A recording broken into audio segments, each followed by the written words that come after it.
مولاي صل وسلم دائما ابدا على حبيبك خير الخلق كلهم محمد سيد القولين والثقلين والفريقين من عرب ومن عجم۔ اللہ تبارک و تعالی جل جلالہ وعم نوالہ کی حمد و ثنا، درود حضور سرور کائنات مغفر موجودات، زینت بزم کائنات، امام الانبیاء جناب محمد مصطفیٰ صلی اللہ تعالی علیہ وآلہ واصحابہ وبارک وسلم کی بارگاہ اقدس میں عرض کرنے کے بعد،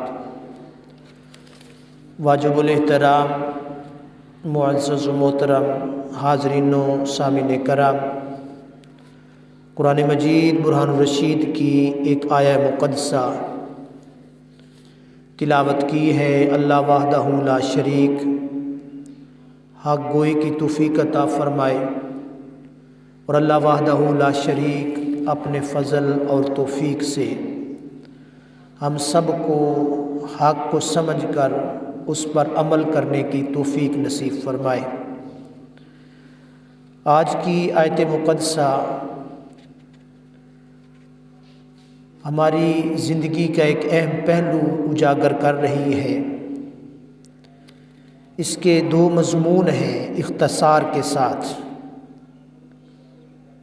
والذین یجتنبون کبائر الاثم والفواحش، یہ ایک مضمون ہے۔ وَإِذَا مَا غَضِبُوا هُمْ يَغْفِرُونَ، یہ دوسرا مضمون ہے۔ تو بڑی ضرورت اور اہمیت ہے ان دونوں چیزوں کی ہم لوگوں کو، کہ ہم ان پر عمل کرنے کی کوشش کریں۔ قرآن، سنت، حضور علیہ الصلوۃ والسلام کا فرمان، ان کو سمجھنے کی ضرورت ہے۔ آج کا پرفتن دور، بڑی بدبختی ہے کہ ہم مسلمان الا ماشاء اللہ دین اسلام سے بہت زیادہ دور ہوتے چلے جا رہے ہیں۔ اسلام بس نام کا رہ گیا۔ اسلام کے اقوال، اسلام کے احوال، اسلام کے معمولات اور اسلام کے مطابق زندگی بسر کرنا ہم لوگوں نے ختم کر دیا۔ گناہ پہ گناہ، بدعمالی پہ بدعمالی، برائیوں پہ برائیاں ہم لوگ کرتے چلے جا رہے ہیں۔ تو اللہ تبارک و تعالی جل شانہ نے اس آیت مقدسہ میں بڑی خوبصورتی کے ساتھ بڑی خوبصورت چیز ہمیں بیان فرمائی ہے۔ اللہ پاک نے فرمایا والذین یجتنبون کبائر الاثم والفواحش، اور وہ جو بڑے بڑے گناہوں اور بے حیائیوں سے بچتے ہیں۔ وَإِذَا مَا غَضِبُوا هُمْ يَغْفِرُونَ، اور جب غصہ آئے تو معاف کر دیتے ہیں۔ اب گناہوں سے بچنا اور غصے کو روکنا یہ بہت ضروری عمل ہے۔ آج ہم گناہ بھی کرتے ہیں اور غصہ بھی حد سے زیادہ ایک دوسرے کے ساتھ ہمارے معمولات کے اندر یہ پایا جاتا ہے۔ یہ دو چیزیں، غصہ اور گناہ، یہ بڑی دردناک اور بڑی خطرناک چیزیں ہیں۔ غصہ بھی انسان کو وبال میں ڈال دیتا ہے، اور گناہ بھی انسان کو وبال میں ڈال دیتا ہے۔ تو اس لیے ضرورت اس امر کی ہے، ضرورت اس چیز کی ہے کہ ہم ان دونوں چیزوں کو سمجھنے کی کوشش کریں اور اپنی زندگی کو پاکیزہ اور خوبصورت بنائیں۔ اور جو بڑے بڑے گناہوں اور بے حیائیوں سے اجتناب کرتے ہیں، یعنی اجر و ثواب ان کے لیے ہے جو کبیرہ گناہوں اور بے حیائی کے کاموں سے رک جاتے ہیں۔ کبیرہ گناہ وہ ہے جس کے کرنے پر دنیا میں حد جاری ہو جاتی ہے. یعنی اب ابتدائی طور پر یہ چیز سمجھ لیں کہ جس کے کرنے سے اللہ تبارک و تعالیٰ نے منع کر دیا، روک دیا، حد جاری ہو جائے تو وہ گناہ کیا ہوگا؟ وہ کبیرہ ہوگا. اور جس گناہ کی حد جاری نہ ہو وہ گناہ صغیرہ ہوگا. اب مثال کے طور پر قرآن مجید برہان الرشید نے جن گناہوں پر حد جاری کی ہے وہ ہے زنا کرنا، چوری کرنا، قتل کرنا، جھوٹ بولنا. یہ ایسے چند چیزیں ہیں جن کا اللہ نے اشارہ فرمایا.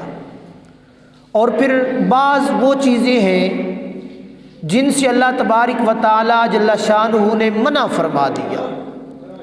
حرام کھانا، بدعمالیاں کرنا، ان چیزوں سے اللہ تبارک و تعالی نے منع کیا تو ان کا رکنا بھی ضروری ہے. اور پھر وہ عمل جو عذاب الہی کا ذریعہ بنتے ہیں ان پر وعید آئی ہے، جو عذاب آخرت کا ذریعہ اور واسطہ بنتے ہیں.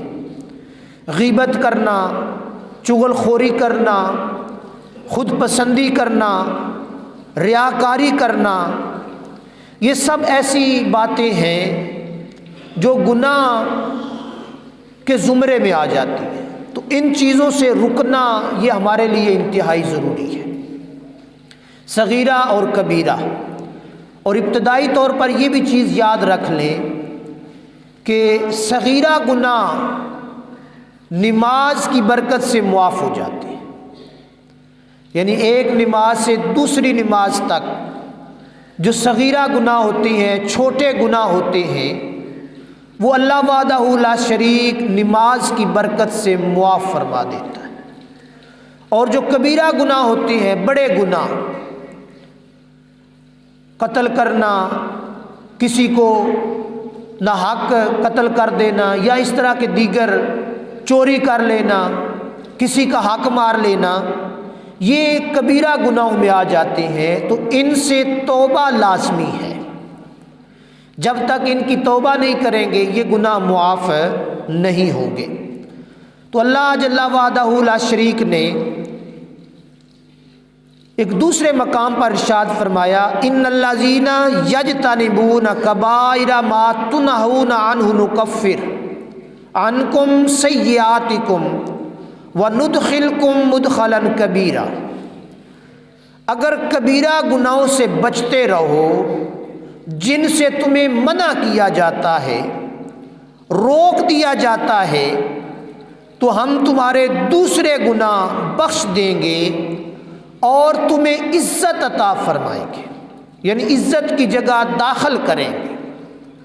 تو اب یہاں پہ اس آیت مقدسہ سے یہ چیز بڑی واضح ہو کر آ رہی کہ اگر دنیا میں رہتے ہوئے کوئی عزت چاہتا ہے، کوئی مرتبہ، مقام، شہرت چاہتا ہے، تو اس کے لیے بھی یہ چیز لازمی ہے کہ وہ گناہوں کو ترک کرے، اچھی اعمال کرے، تو ہی وہ عزت کا حامل ہو سکے گا.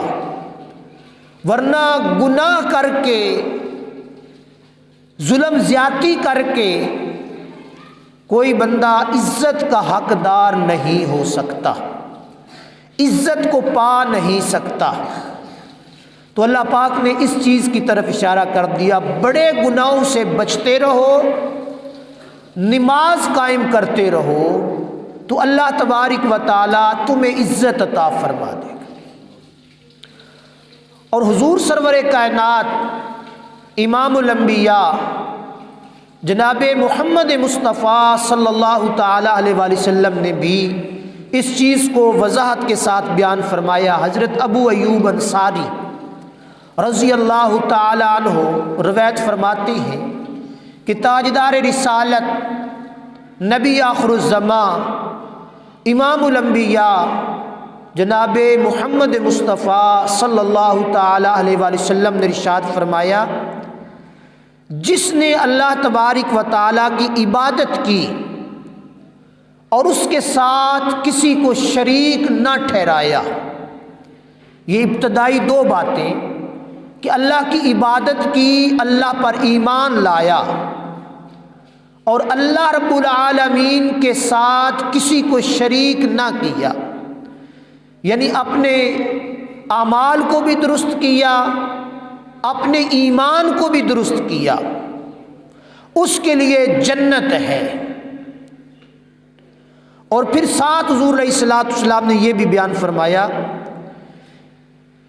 کہ نماز قائم کی اور زکوٰۃ ادا کی اور رمضان کے روزے رکھے اور کبیرہ گناہوں سے بچتا رہا تو اس کے لیے جنت ہے۔ یعنی اب یہ چیز انتہائی ضروری ہے۔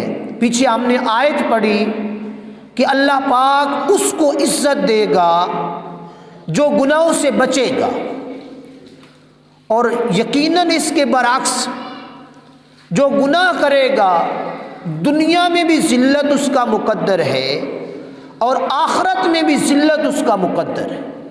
یعنی دنیا میں بھی ذلیل و رسوا ہو جاتا ہے گناہ کرنے والا، برے کام کرنے والا، دنیا میں بھی دنیا دار اس کو اچھا تصور نہیں کرتے، اور اس کے برعکس جب آخرت میں جائیں گے، فوت ہو کے قبر میں جائیں گے، حشر میں جائیں گے، تو حشر میں پھر فرشتے بھی کہیں گے یہ برا بندہ ہے، دنیا والے بھی کہیں گے یہ برا بندہ ہے، اللہ کی بارگاہ میں بھی برا تصور ہوگا۔ تو اس لیے ہم لوگوں کو اس چیز سے بھی اجتناب کرنا ضروری ہے، اور ساتھ پھر نماز قائم کریں، زکوٰۃ ادا کریں، رمضان شریف کا مہینہ آ جائے روزے رکھیں اور گناہوں سے بچنے کی کوشش کرتے رہیں، تو کیا ہوگا؟ حضور سرور کائنات صلی اللہ علیہ وآلہ وسلم نے فرمایا اللہ تبارک و تعالیٰ تمہیں جنت میں داخل کر دے گا۔ اب یہ انسان کی کامیابی ہے، دنیا اور آخرت دونوں کی کامیابی ہے۔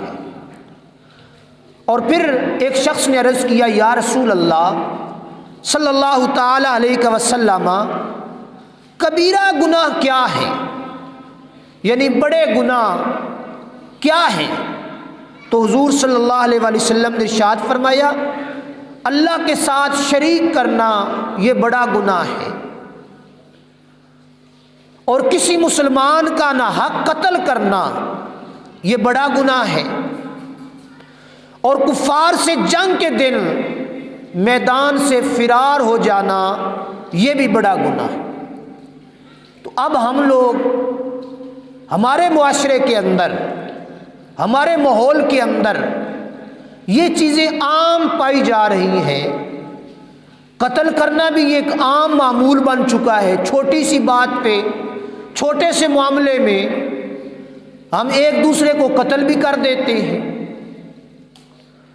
اور پھر اپنی من مانی زندگی رب کے حکم کو ترک کر کے اپنی من مانی زندگی بسر کرنے کی کوشش کرتے ہیں، اور پھر کفار کے مقابلے میں میدان جہاد سے نکل جانا یہ بڑا گناہ ہے۔ آج کے دور کے اندر کفر تو ہمارے قریب نہیں ہے، لیکن کفر کی رمق، کفر کی آسائشیں، کفر کا طریقہ وہ ہمارے معاشرے کے اندر، ہمارے رہ و رسم کے اندر، ہمارے معمولات کے اندر یہ پایا جا رہا ہے۔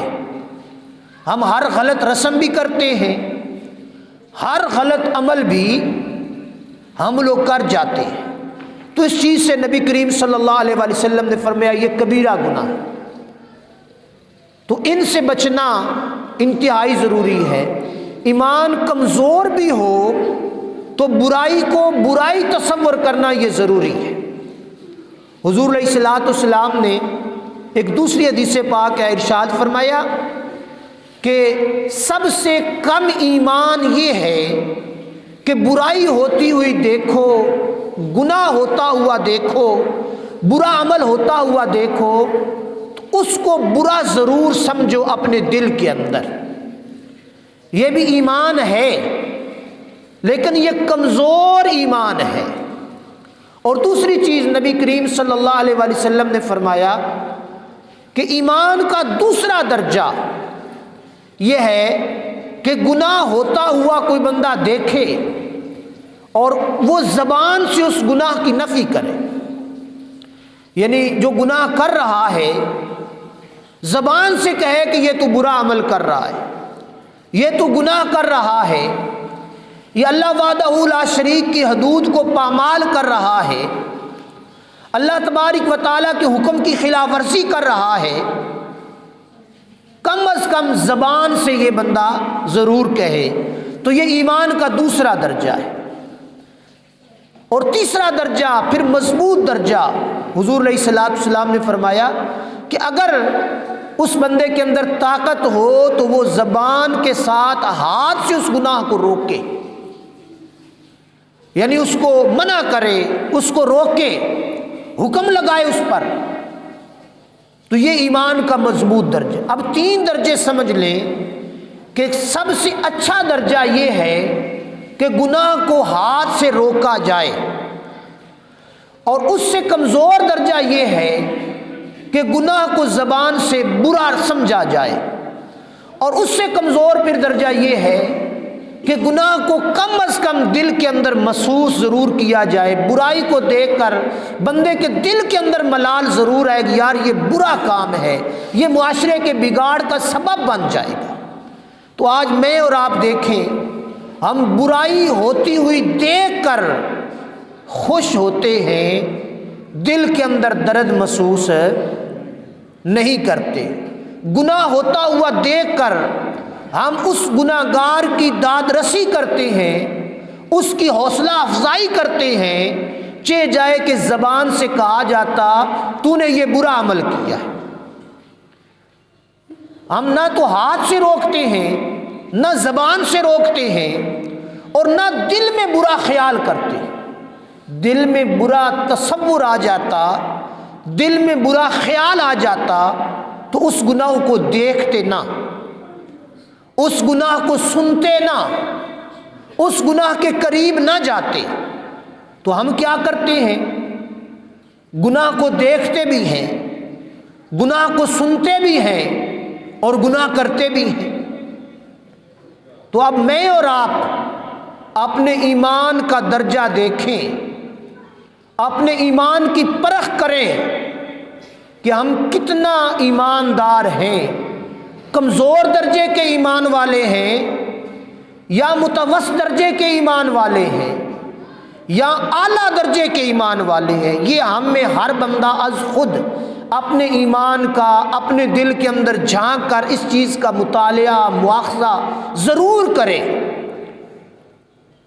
اور پھر اللہ تبارک و تعالی جل شانہ نے ارشاد فرمایا الذین یجتنبون کبائر الاسم والفواحش الا اللمم ان ربک واسع المغفرہ، جو بڑے گناہوں اور بے حیائیوں سے بچتے ہیں مگر اتنا کہ گناہ کے پاس گئے اور رک گئے، بے شک تمہارا رب مغفرت فرمانے والا ہے۔ یعنی گناہ کے قریب جا کر گناہ سے پیچھے ہٹ جاتا ہے، گناہ کو چھوڑ دیتا ہے، تو اللہ پاک فرما رہا ہے کہ یاد رکھو تمہارا رب مہربان ہے، تمہارا رب بخشنہار ہے، تمہیں اللہ تبارک و تعالی معاف کر دے گا۔ پھر وہی چیز کہ ہم لوگ گناہ کے قریب جاتے ہیں اور گناہ میں شامل ہو جاتے ہیں، کہیں جائیں کسی مقام پر گناہ ہوتا ہوا دیکھ کر ہم واپس پلٹتے اللہ کے ڈر سے نہیں ہیں، اس میں شریک ہو جاتے ہیں۔ تو یہ کیا ہے؟ یہ بہت بڑی نادانی اور بہت بڑی کمزوری ہے۔ حضرت سہل بن سعد الساعدی رضی اللہ تعالیٰ عنہ روایت فرماتے ہیں کہ حضور نبی اکرم شفیع معظم امام الانبیاء جناب محمد مصطفیٰ صلی اللہ تعالیٰ علیہ وآلہ وسلم نے ارشاد فرمایا، جو بندہ مجھے اس چیز کی ضمانت دے دے جو دونوں ٹانگوں کے درمیان ہے، اور مجھے اس چیز کی ضمانت دے دے جو دونوں جبڑوں کے درمیان ہے، تو میں اسے جنت کی ضمانت دے دیتا۔ اب یہ بڑی خوبصورت چیز ہے، اور یہی چیزیں آج کی اس پرفتن دور کے اندر ہماری برائی کا، ہماری بدعمالی کا، ہماری بد کرداری کا باعث۔ خواتین اور مرد دونوں اس گناہ کے اندر شریک ہیں، اس سے اجتناب نہیں کیا جا رہا۔ بار بار میں وہ لفظ دہرانا نہیں چاہتا، تو نہیں، ہم لوگ اجتناب نہیں کر رہے، برائی کا ارتکاب کرتے ہیں، اور زبان ہماری جہاں تک بڑھ گئی ہوئی ہے وہ ہر بندہ جانتا ہے، نہ چھوٹے کا ادب نہ بڑے کا احترام، جو زبان میں آتا ہے کبھی نہیں سوچا، کبھی نہیں تولا۔ میں نے اور آپ نے اپنی زبان استعمال کرتے ہوئے یہ جملہ جو میں اپنی زبان سے بولنے والا ہوں یا بول رہا ہوں، اس جملہ بولنے پر میرا رب اور میرا رسول راضی ہیں کہ نہیں راضی؟ یہ جملہ میں بولوں گا، رب اور رب کی ناراضگی کا باعث تو نہیں بنے گا۔ تو یہ ہم نے کبھی اس چیز کی طرف بھی توجہ نہیں کی، تو اس لیے حضور علیہ الصلوۃ والسلام نے فرمایا، سمجھدار دنا بندہ وہ ہے جو زبان کھولنے سے پہلے، بولنے سے پہلے اپنی زبان کو تولتا ہے، اس کو ٹٹولتا ہے، دیکھتا ہے کہ میں یہ جو بولنے لگا ہوں اس سے معاشرہ تو خراب نہیں ہوگا، اس سے فتنہ تو نہیں بڑھے گا، اس سے محلے کے اندر فساد تو نہیں پیدا ہوگا، تو وہ دنا بندہ ہے۔ تو ہم میں سے ہر بندہ الا ماشاء اللہ کبھی توجہ نہیں کی کہ ہم لوگوں نے جو زبان استعمال کی ہے یا جو زبان استعمال کرنے والے ہیں وہ ہماری کس کیٹیگری میں جا رہی ہے۔ تو اس لیے دوستو، انسان کی زندگی ختم ہو جائے گی، موت ہر انسان کو آ جائے گی، اور کیے ہوئے اعمال ساتھ چلے جائیں گے۔ میں ہمیشہ یہ بات کرتا ہوں، دنیا میں رہتے ہوئے ہم لوگ عیاشی کرتے ہیں، ہم اپنی من مانی زندگی بسر کرتے ہیں، موت آتی ہے دنیا کی عیاشی بھی ختم ہو جاتی ہے، من مانی زندگی بھی ختم ہو جاتی ہے، دنیا کی ہر رونق ختم ہو جاتی ہے، دنیا کا مال مرتے ساتھ ہی ختم ہو جاتا ہے، دنیا کے عزیز و اقارب رشتہ دار قبر میں دفن کر کے واپس آ جاتے ہیں، پلٹ کے خبر بھی نہیں لیتے، پر وہ دنیا میں جو کسی دوسرے کی خاطر، کسی دوسرے کو راضی کرنے کے لیے گناہ کیا تھا وہ قبر میں اتر جاتا ہے، اپنے ضمیر کو تھوڑا سا مطمئن کرنے کے لیے جو غلطی کی تھی وہ قبر میں اتر جاتی ہے، جو بدعمالی کی تھی وہ قبر میں اتر جاتی ہے۔ تو پھر کیا ہوتا ہے؟ دنیا کی ہر آسائش، دنیا کا ہر پیسہ، دنیا کی ساری جائیداد پیچھے رہ گئی، پر وہ جو 2 نمبری ہم نے کی تھی وہ ہمارے ساتھ چلی گئی۔ تو اللہ تبارک و تعالیٰ تو پھر حساب لینے والا ہے، اللہ عالم الغیب ہے، طاقتوں کا مالک ہے، تو جب ہم سے اللہ حساب مانگ لے گا کہ میں نے تجھے یہ زندگی دی تھی، اس کو تو نے کہاں، کس مقام پر، کیسے استعمال کیا، کیسے گزار کے تو واپس آ رہا ہے، تو میں اور آپ ذرا سوچیں کون ہے جو اللہ کی بارگاہ میں کوئی عذر پیش کر لے گا، کون ہے جو کوئی بہانہ تلاش کر لے گا؟ بلکہ قرآن مجید میں اللہ تبارک و تعالیٰ نے اس چیز کو بڑی خوبصورتی کے ساتھ بیان کر دیا۔ یہ میں نے پرسوں کل شریف کے ختم پر یہ آیت مقدسہ پڑھ دی ہے، اشارہ کر دیتا ہوں۔ اللہ نے فرمایا استجیبوا لربکم من قبل ان یأتی یوم لا مرد له من اللہ ما لکم من ملجأ یومئذ وما لکم من نقیر۔ اس دن کے آنے سے پہلے پہلے اپنے رب کا حکم مان لو جو اللہ کی طرف سے ٹلنے والا نہیں ہے۔ رب کا حکم، رسول کا حکم، دین، ایمان، شریعت، اس چیز کو اللہ فرما رہے کہ مان لو۔ لربکم من قبل ان یاتیہ یوم لا مرد لہ من اللہ، مرنے سے پہلے پہلے اللہ کا حکم مان لو، اس دن سے پہلے پہلے اللہ کا حکم مان لو۔ کون سا دن؟ جو ٹلنے والا۔ میں نے گزشتہ جمعہ المبارک پر ان 2-3 جمعوں میں بڑی دفعہ یہ بات کر رہا ہوں، پھر کر رہا ہوں، ہم لوگ ساری زندگی کوشش کر لیں، محنت مشقت کر لیں، موت کو ہم لوگ اپنے سے بھگا، موت سے کوئی بندہ چھٹکارا پا، دنیا کی چیزیں حاصل کی یا نہ کی، ہوئی یا نہ ہوئی، بندے نے محنت کی، مکان بنانے کی بنا لیا، بندے نے محنت کی، گاڑی لینے کی لے لی، کچھ نے لے لی، کوئی نہ بھی لے سکے، لیکن کوشش کر کے ہم موت سے بچ نہیں سکتے۔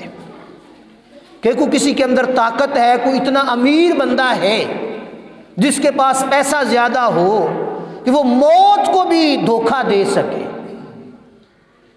کوئی نہیں نا ایسا، کوئی بالکل موت سے چھٹکارا نہیں پا سکے گا۔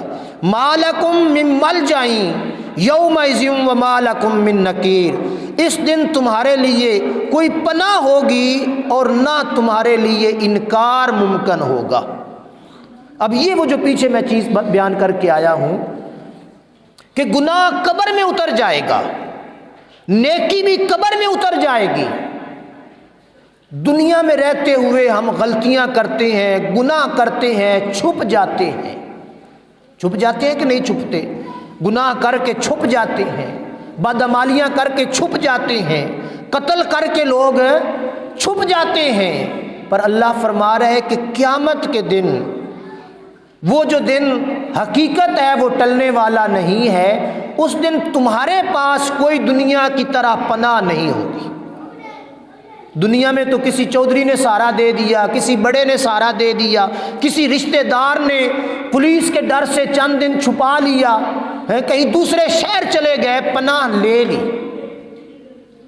کیا ہوا؟ پناہ ایک ملک کو چھوڑ کر دوسرے ملک میں جا کے حکمران بادشاہ پناہ لے لیتے ہیں، پر اللہ فرما رہا ہے ذرا بتاؤ، اس دن جب بادشاہی اللہ کی ہوگی، جب حکومت اللہ کی ہوگی، اب بھی حکومت اللہ کی ہے، بادشاہی حقیقی اللہ کی ہے، لیکن اس دن کی بات جس دن وہ ٹلنے والا نہیں ہوگا، اس دن کوئی پناہ نہیں ہوگی اللہ کی پناہ کے علاوہ، اور کوئی انکار ممکن نہیں ہوگا کہ تم میں سے کوئی بندہ کہہ سکے کہ میں یہ گناہ نہیں کیا۔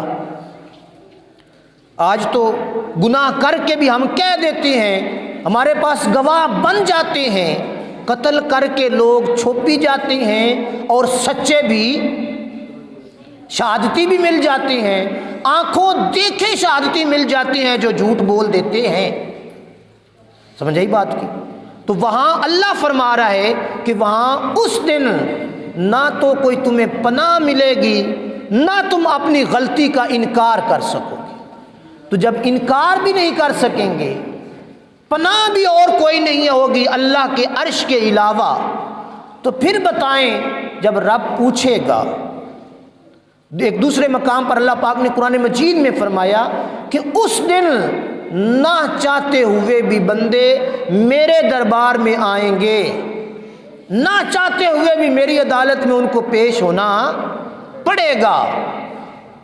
تو جب کوئی چھٹکارے کی بات نہیں ہے تو پھر ہم کس تسلی کے ساتھ، کس بھروسے پر ہم لوگ اللہ کو بلائے بیٹھے ہیں، گناہ پہ گناہ کرتے چلے جا رہے ہیں۔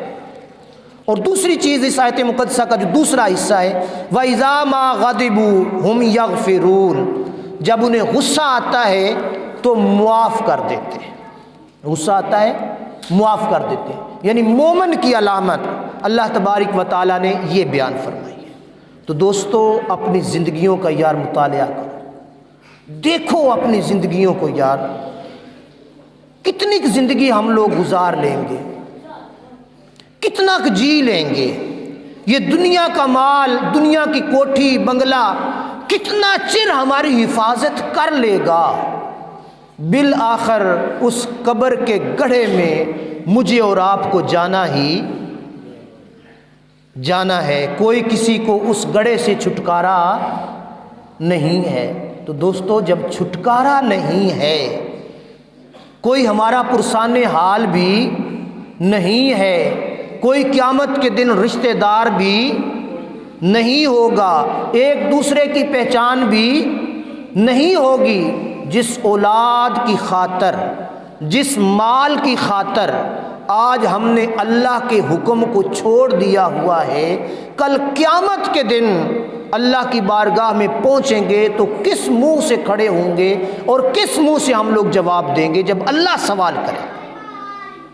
تو اس لیے اپنی زندگیوں کو بہتر کرنے کی ضرورت ہے، اور حضور سرور کائنات صلی اللہ تعالیٰ علیہ وآلہ وسلم نے ہمیں فرمایا کہ اپنے آپ کو پاک کرو اس دن کے آنے سے پہلے۔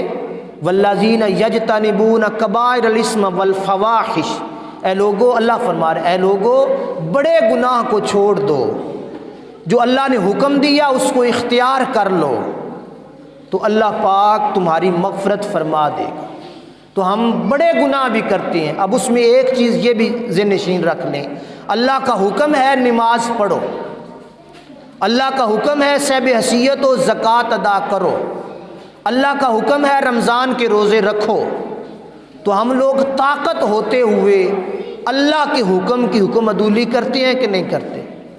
نماز جب ہم چھوڑتے ہیں، اللہ کے حکم کی حکم عدولی ہوتی ہے، تو یہ کیا ہے؟ یہ کبیرہ گناہ ہے۔ طاقت ہوتے ہوئے دنیا کی خاطر رمضان کا روزہ نہ رکھنا، یہ گناہ کبیرہ ہے کہ نہیں ہے؟ تو یہ چیزیں ہم نے اپنے پیش نظر رکھنی ہے۔ تو دوستو، آج کا جو دن ہے یہ بڑی اہمیت کا حامل ہے۔ گزشتہ جمعہ المبارک پر، بلکہ اس سے گزشتہ، سیدنا علی المرتضیٰ رضی اللہ تعالیٰ عنہ کی خصائص میں میں نے پورا بیان کر دیا تھا، ختم نہیں ہوتا، پر آج بھی حضرت علی المرتضیٰ رضی اللہ تعالیٰ عنہ کی ولادت کا دن ہے۔ تو اس حوالے سے سب سے پہلی چیز یہ ہے کہ حضرت علی المرتضیٰ رضی اللہ تعالیٰ عنہ کی ذات اقدس بڑی عظیم المرتبت ذات ہے۔ حضرت سیدنا عمر بن خطاب رضی اللہ تعالیٰ عنہ بیان فرماتے ہیں، حضرت ابو ہریرہ روایت فرما رہے ہیں کہ جو 3 چیزیں حضرت علی المرتضیٰ کو ملی ہیں وہ سرخ سونے سے بھی زیادہ قیمتی ہیں۔ پوچھا کون سی 3 چیزیں؟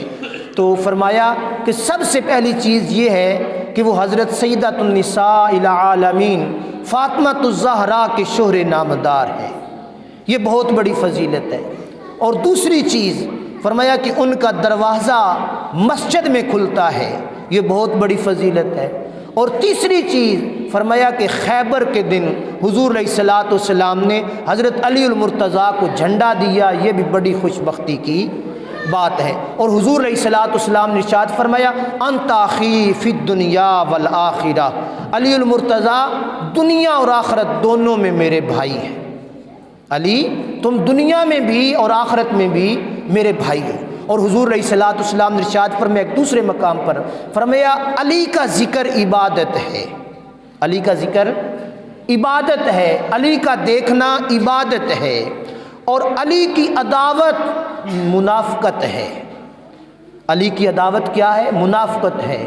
تو میں ہمیشہ یہ بات عرض کرتا ہوتا ہوں کہ محبت حضرت علی المرتضیٰ رضی اللہ تعالی عنہ ہمارا عشق ہے، ہمارا ایمان ہے، اور نفاق جس کو نفرت ہو حضرت علی المرتضیٰ سے اس کی عبادت قبول نہیں ہے۔ حضور علیہ الصلوۃ والسلام نے ارشاد فرمایا کہ علی کی محبت میری محبت ہے، میری محبت خدا کی محبت ہے۔ گویا پتہ چلا ذکر علی المرتضیٰ ذکر مصطفیٰ ہے، اور ذکر مصطفیٰ ذکر خدا ہے۔ تو ان چیزوں کو بھی ہم نے اپنے پیش نظر رکھنا ہے۔ سب صحابہ کی محبت، سب صحابہ کا ادب، سب صحابہ کا مقام مرتبہ ہمارے لیے ضروری ہے۔ اب بعض دفعہ جب یہ بیان ہوتی ہے میں ہمیشہ یہ بات عرض کرتا ہوتا ہوں، بعض صحابہ کو بعض فضیلتیں ملی، کسی کو کوئی فضیلت مل گئی، کسی کو کوئی فضیلت مل گئی، تو جب ہم حضرت علی المرتضیٰ کی فضیلتیں بیان کرتے ہیں، بعض کہتے ہیں بھئی ابو بکر صدیق کی فضیلتیں تم نے اتنی بیان نہیں کی، تو ہم بیان کرتے ہیں ہر صحابی کی فضیلت بیان کرتے، کسی کو کوئی مل گئی، کسی کو کوئی مل گئی، تو حضرت ابو بکر صدیق کی اولیت اور حضرت ابو بکر صدیق کی امامت اور حضرت ابو بکر صدیق کی خلافت ہمارے لیے صرف یہ ایک چیز ہی کافی ہے۔ حضور نے فرمایا کہ ابو بکر کو حکم دو میرے مصلی پہ کھڑا ہو جائے اور کھڑا ہو کر نماز پڑھے۔ حضرت علی المرتضیٰ حیات ظاہری کے اندر حضور کے ابو بکر صدیق کے پیچھے کھڑے ہو کر نماز پڑھتے رہے، تو اس سے بڑی اور اولیت کوئی نہیں ہے۔ اور حضور علیہ الصلوۃ والسلام نے آخری روز پیر کے روز اپنے حجرے کا پردہ اٹھا دیا، فرمایا میں دیکھوں تو صحیح میرے ابو بکر میرے مقرر کردہ امام کے پیچھے میرے مقتدی کس طرح نماز پڑھتے ہیں۔ حضور نے پردہ اٹھایا اور دیکھا، فَلْيُصَلِّي فِي النَّاسِ، میرے صحابہ کس طرح ابو بکر صدیق کے پیچھے نماز پڑھ رہے ہیں، عمر بھی موجود ہیں، عثمان بھی موجود ہیں، علی بھی موجود ہیں، طلحہ و زبیر بھی موجود ہیں، دیگر صحابہ بھی، تو حضور علیہ الصلوۃ والسلام دیکھ کر مسکرا پڑے۔ تو جس کا امام ابو بکر صدیق ہو اور جن کا مقتدی حضرت علی المرتضیٰ رضی اللہ تعالی عنہ انا مدینۃ العلم وعلی بابھا ہو، تو ان کا مرتبہ اور مقام کیا ہوگا۔ جن کے مشیر حضرت علی المرتضیٰ، حضرت عمر فاروق فرماتے ہیں رضی اللہ تعالیٰ عنہ، جس مجلس کے اندر، مجلس قضاء و علم کے اندر علی المرتضیٰ نہ ہوں میں اس سے پناہ مانگتا ہوں۔ تو یہ دور خلافت کو دیکھ لیں، ابو بکر صدیق حضرت علی سے مشورہ کرتے، عمر فاروق حضرت علی المرتضیٰ سے مشورہ کرتے، عثمان غنی حضرت علی المرتضیٰ سے فیصلہ کرنے سے پہلے مشورہ کرتے۔ تو یہ صحابہ کی محبت ہے۔ تو اللہ تبارک و تعالی ہمیں صحیح معنوں میں صحابہ کی محبت عطا فرمائے۔ حضور علیہ الصلوۃ والسلام نے ارشاد فرمایا الخوارج کلاب النار، جو علی کی محبت نہیں کرتا وہ خارجی ہے اور خارجی جہنم کا کتا ہے۔ تو یہ چیز ذہن نشین رکھ لیں۔ اور آخر میں ایک اعلان بھی ہے، بڑی خوبصورت چیز ہے، میرا دل بڑا خوش ہوا ہے۔ یہ ہمارے قریب ہماری برادری میں ایک شادی ہے، جانی راجہ، اس کی شادی ہے، تو انہوں نے یہ اعلان کے لیے کہا، لیکن ذاتی طور پر بھی اعلان بنتا ہے۔ آج کا پرفتن دور ہے، میں داد دیتا ہوں اس چیز کی، اس عمل کی، کہ اپنی شادی کے موقع پر محفل مصطفیٰ کروانا، حضرت علی المرتضیٰ رضی اللہ تعالیٰ عنہ کا ذکر کرانا، یعنی ذکر کی محفل کرنا، یہ بہت بڑی اچھی بات ہے۔ ہم لوگ سمجھتے ہیں کہ شادی کے اندر کنجر نہ آئیں، ڈانس ڈرامے نہ ہوں، بدعمالیاں نہ ہوں تو ہماری شادی مکمل ہے۔ یہ ساری غیر ضروری رسمیں ہیں، تو یہ قابل تحسین ہے یہ عمل کہ وہ محفل کروا رہے ہیں۔ آگے پتہ نہیں وہ کل کیا کریں گے، لیکن آج کا یہ عمل بڑا قابل تحسین ہے۔ میں مبارکباد اس موقع پر سب کو پیش کرتا ہوں، انہوں نے اچھا اقدام اٹھایا۔ تو آج رات بعد از نماز عشاء جامعہ مسجد کے اندر غوثیہ رضویہ ایک عظیم و شان حضرت علی المرتضیٰ شادی خانہ آبادی کے موقع پر محفل منعقد ہو رہی ہے۔ میں تمام دوستوں سے کہوں گا، ظاہر ہے جب ہم جائیں گے حضرت علی المرتضیٰ کی محبت کا کوئی تو پیغام ملے گا نا، شادی کے حوالے سے کوئی تو بات ہمیں ملے گی، تو ضرور بر ضرور شرکت فرمائیں اور ثواب درین حاصل کریں۔ اور آخر میں پھر میں اپنے نوجوانوں سے کہوں گا کہ صرف یہ مال، یہ جائیداد، یہ پیسہ ہونا، گرین کارڈ کا ہونا، یہ کوئی اہمیت نہیں رکھتا۔ اپنے آپ کو سنواریں، اپنے آپ کو دیندار بنائیں۔ مسلمان ہونے کے ناطے ہم پر کچھ علم فرض ہے، اس فرض علم کی پابندی لازمی کریں۔ آج میرے یہ ملت کے نوجوان ہیں، میں اگر اٹھاؤں ان میں سے چند کو جو مجھے نظر آ رہے ہیں، اٹھا کے کہوں کہ غسل کے فرض کتنے ہیں، تو اللہ ماشاء اللہ ہر بندہ نہیں بتا سکے گا۔ کہوں کلمے سناؤ تو ہر بندہ، ایمان کی صفتیں بتاؤ ہر بندہ نہیں بتا سکے گا۔ تو دوستو، نوجوانوں بالخصوص اپنے آپ کو دین کا پیروکار بناؤ۔ صرف یہ پیسہ کام نہیں آئے گا، صرف یہ دولت تمہیں جہنم سے بچا نہیں سکے گی۔ دولت کمانا ضروری ہے، لیکن دیندار ہو کر دولت کماؤ تو پھر اس دولت کے اندر برکت بھی ہوگی، اس دولت کے اندر سکون بھی ہوگا۔ آج ہم پیسہ کما رہے ہیں لیکن دین کو بالکل بھلا بیٹھے ہیں۔ کلمہ، عبادت، نماز، روزہ، ہمیں ارکان ایمان کا پتہ نہیں، ارکان اسلام کا پتہ نہیں، غسل کے فرائض کا پتہ نہیں۔ یہ کل بھی مجھ سے ایک بندہ پوچھ رہا تھا، استاد جی فاتحہ پڑھن چلنا میں تے فاتحہ کیویں پڑھنی ہے؟ یہ چیزیں نادانی ہے کہ نہیں ہے؟ اگر کہہ دیا جائے کہ نماز جنازہ کا طریقہ بتاؤ تو کم لوگوں کو پتہ ہو، بڑے لوگوں میں سے بھی کم لوگوں کو اس چیز کا پتہ ہوگا۔ دوستو، یہ موقع ہے، یہ زندگی ہے، آج سیکھنے کا موقع ہے، آج سیکھ لو۔ میں ہمیشہ یہ بات کہتا ہوتا ہوں کہ آؤ یار آؤ، یہ وقت ہے، کل پتہ نہیں سکھانے والا کوئی نہیں ملے گا، سیکھنے کے لیے وقت نہیں ملے گا۔ میں ہر روز عشاء کی نماز کے بعد یہاں تقریباً آدھا منا گھنٹہ بیٹھتا ہوں، تو جو صاحب ذوق لوگ ہوں ان سے میں گزارش کروں گا تشریف لے آیا کریں۔ کلمے، نماز، بنیادی فرائض، غسل کا طریقہ، وضو کا طریقہ، نماز جنازہ کا طریقہ، وہ تو کم از کم آ جائے گا نا، اور چلے زیادہ نہ بھی کریں۔ جب وقت گزر جاتا ہے کسی بھی چیز کا پھر پچھتاوا ہوتا ہے۔ کئی میں بوڑھے دیکھتا ہوں، بزرگ دیکھتا ہوں، وہ کاش کہ ہم نے بچپن میں قرآن پڑھ لیا ہوتا، ہم نے بچپن میں دین سیکھ لیا ہوتا۔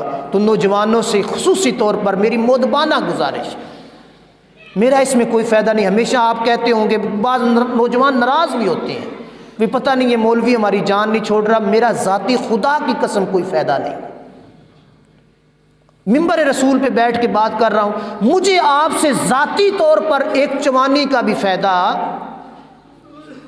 اگر فائدہ ہے تو یہی ہے، میں نے کسی کو پڑھا دیا، کسی نے پڑھ لیا تو آخرت بہتر ہو جائے گی، اس کے صدقے ہو سکتا ہے میری بھی بہتری آ جائے۔ تو اس چیز کی طرف غور کریں۔ ہر روز عشاء کی نماز کے بعد نماز بھی پڑھا کریں اور سبق بھی۔ جن کو قرآن نہیں آتا وہ قرآن پڑھیں، جن کو نماز نہیں آتی وہ نماز سیکھیں، جن کو غسل نہیں آتا وہ غسل کا طریقہ۔ نماز جنازہ کے فرض کتنے ہیں ہم میں سے کسی کو بھی الا ماشاء اللہ نہیں پتہ ہوگا۔ نماز جنازہ کی 2 تکبیریں رہ جائیں تو ہم میں سے الا ماشاء اللہ کسی کو بھی پتہ، تو یار پھر کیوں نہیں اس چیز سے فائدہ اٹھاتے؟ کل میں نہیں رہوں گا، آپ نہیں رہیں گے، وقت نہیں رہے گا۔ آج تو یہ غنیمت ہے۔ دنیا کے لیے ہم لوگ کتنا پیسہ خرچ کرتے ہیں، مال کے لیے کتنا ہم لوگ پیسہ خرچ کر رہے ہیں، دنیاوی تعلیم کے لیے لاکھوں کروڑوں نہیں لگاتے، اپنے بچوں کی کتنی فیس دیتے ہو؟ تو ہم مولوی ہیں، ترلے کرتے ہیں، یار بچیاں گلیا کرو مسیتی، گلیا کرو مسیتی، گلیا کرو مسیتی۔ تسی آدھے ہو نہیں ساڈیاں بچیاں پاڑا لگتا ہے، ساڈیاں بچیاں ٹھڈ لگتی ہے۔ تو پھر ہمیں دینداری کا تو پتہ چلا نا کہ ہم کتنے دیندار ہیں۔ اس لیے تمام ماں باپ سے میں یہ گزارش کر رہا ہوں، مؤدبانہ گزارش کر رہا ہوں کہ آئیں دین سیکھیں، پھر بعد میں پچھتانے سے بہتر ہے کہ آج سیکھ لیں۔ اللہ پاک ہمیں عمل کی توفیق عطا فرمائے، آمین۔ وآخر دعوانا